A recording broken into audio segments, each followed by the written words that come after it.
ಎಲ್ಲರಿಗೂ ನಮಸ್ಕಾರ. Welcome back to my channel. ನಾವು ಮಾಡ್ತಾ ಇರೋ ರೆಸಿಪಿ ಮಟನ್ ಬಿರಿಯಾನಿ ಹೇಗೆ ಮಾಡೋದಂತ ನೋಡೋಣ. ಮಟನ್ ಬಿರಿಯಾನಿ ಮಾಡೋದಕ್ಕೆ ಬೇಕಾಗಿರುವಂತಹ ಸಾಮಗ್ರಿಗಳು: ಒಂದು ಈರುಳ್ಳಿ, ಒಂದು ಟೊಮಾಟೊ, ಹಾಗೆ ಮಟನು, ಕೊತ್ತಂಬರಿ ಸೊಪ್ಪು, ಹಸಿಮೆಣಸಿನ್ಕಾಯಿ, ಶುಂಠಿ, ಬೆಳ್ಳುಳ್ಳಿ, ಅರ್ಧ ನಿಂಬೆಹಣ್ಣು, ತೊಳೆದಿಟ್ಕೊಂಡಂಥ ಅಕ್ಕಿ.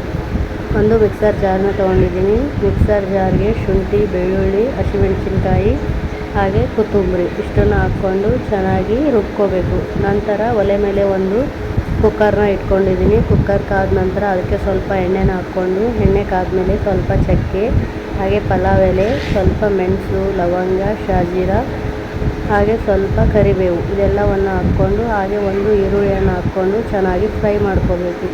ಈರುಳ್ಳಿ ಹಸಿ ಸ್ಮೆಲ್ಲೆಲ್ಲ ಹೋಗಿ ಕೆಂಪಗಾಗೋ ತನಕ ಚೆನ್ನಾಗಿ ಫ್ರೈ ಮಾಡ್ಕೋಬೇಕು. ಈರುಳ್ಳಿ ಚೆನ್ನಾಗಿ ಫ್ರೈ ಆದ ನಂತರ ಇದಕ್ಕೆ ಒಂದು ಟೊಮಾಟೊ ಹಣ್ಣು ಕೂಡ ಹಾಕ್ಕೊಂಡು ಚೆನ್ನಾಗಿ ಫ್ರೈ ಮಾಡ್ಕೋಬೇಕು. ಇದಕ್ಕೆ ಒಂದು ಸ್ವಲ್ಪ ಅರಿಶಿನ ಹಾಗೆ ಒಂದು ಸ್ವಲ್ಪ ಉಪ್ಪನ್ನ ಹಾಕ್ಕೊಂಡು ಚೆನ್ನಾಗಿ ಫ್ರೈ ಮಾಡ್ಕೋಬೇಕು.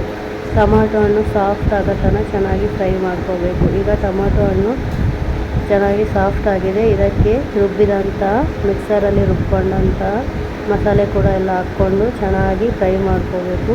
ಶುಂಠಿದು ಫ್ರೈ ಮಾಡ್ಕೊಂಡ ನಂತರ ಈಗ ಇದಕ್ಕೆ ಮಟನ್ ಕೂಡ ಹಾಕ್ಕೊಂಡು ಚೆನ್ನಾಗಿ ಫ್ರೈ ಮಾಡ್ಕೋಬೇಕು. ಮಟನ್ ಚೆನ್ನಾಗಿ ಬೇಯಬೇಕು.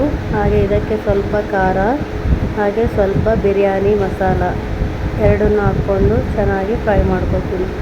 ಇದೆಲ್ಲ ಚೆನ್ನಾಗಿ ಫ್ರೈ ಆದ ನಂತರ ಇದಕ್ಕೆ ತೊಳೆದಿಟ್ಕೊಂಡಂಥ ಅಕ್ಕಿನ ಕೂಡ ಇದಕ್ಕೆ ಹಾಕ್ಕೊಂಡು ಚೆನ್ನಾಗಿ ಫ್ರೈ ಮಾಡ್ಕೋತೀನಿ. ಇದೆಲ್ಲವೂ ಚೆನ್ನಾಗಿ ಫ್ರೈ ಆಗಬೇಕು. ಇದೆಲ್ಲ ಚೆನ್ನಾಗಿ ಫ್ರೈ ಆದರೆ ಅನ್ನ ಉದುರಾಗಿ ಬರುತ್ತೆ. ಅದಕ್ಕೆ ಚೆನ್ನಾಗಿ ಫ್ರೈ ಮಾಡ್ಕೋಬೇಕು. ನಂತರ 1.5 ಗ್ಲಾಸಷ್ಟು ಅಕ್ಕಿನ ತೊಗೊಂಡಿದ್ದೀನಿ. ಅದಕ್ಕೆ 3 ಗ್ಲಾಸಷ್ಟು ನೀರನ್ನ ಕೂಡ ಹಾಕ್ಕೋತಾ ಇದ್ದೀನಿ. ಈಗ ಇದನ್ನು ಚೆನ್ನಾಗಿ ಕಲಿಸ್ಕೋಬೇಕು. ಹಾಗೆ ಇದಕ್ಕೆ ಅರ್ಧ ನಿಂಬೆಹಣ್ಣು ಕೂಡ ಹಿಂಡ್ಕೋತಾ ಇದ್ದೀನಿ. ಹಿಂಡ್ಕೊಂಡು ಚೆನ್ನಾಗಿ ಮಿಕ್ಸ್ ಮಾಡ್ಕೋಬೇಕು. ಇದೆಲ್ಲ ಚೆನ್ನಾಗಿ ಮಿಕ್ಸ್ ಆದ ನಂತರ ಒಂದು ಕುದಿ ಬರೋ ತನಕ ಬಿಡಬೇಕು. ಒಂದು ಕುದಿ ಬಂದಮೇಲೆ ಇದಕ್ಕೆ ಕುಕ್ಕರ್ ಮುಚ್ಚಳನ ಮುಚ್ಚಿ 1 ರಿಂದ 2 ವಿಸಲ್ ಹಾಕಬೇಕು. ಅಲ್ಲಿ ತನಕ ಬಿಡಬೇಕು. ಈಗ ನೋಡಿ 1 ರಿಂದ 2 ವಿಸಲ್ ಆಗಿದೆ. ಆದಮೇಲೆ ಕುಕ್ಕರ್ ಮುಚ್ಚಳನ ತೆಗೆದು ನೋಡೋಣ ಹೇಗೆ ಬಂದಿದೆ ಅಂತ. ಈಗ ಇದೆಲ್ಲನೂ ಚೆನ್ನಾಗಿ ಕಲಿಸ್ಕೋಬೇಕು. ಮಸಾಲೆ ಎಲ್ಲ ಮೇಲ್ಗಡೆ ಕೂತಿದೆ, ಅದಕ್ಕೆ ಇದನ್ನೆಲ್ಲ ಚೆನ್ನಾಗಿ ಮಿಕ್ಸ್ ಮಾಡ್ಕೋಬೇಕು. ಈಗ ನೋಡಿ ಹೇಗಾಗಿದೆ ಮಟನ್ ಬಿರಿಯಾನಿ ಅಂತ. ತುಂಬ ಈಸಿಯಾಗಿ ಮಾಡುವಂತಹ ರೆಸಿಪಿ ಇದು. ಈ ವಿಡಿಯೋ ನಿಮಗೆ ಇಷ್ಟ ಆಗಿದ್ದರೆ ಒಂದು ಲೈಕ್ ಮಾಡಿ, ಹಾಗೆ ಶೇರ್ ಮಾಡಿ, ಹಾಗೆ ಸಬ್ಸ್ಕ್ರೈಬ್ ಮಾಡಿ.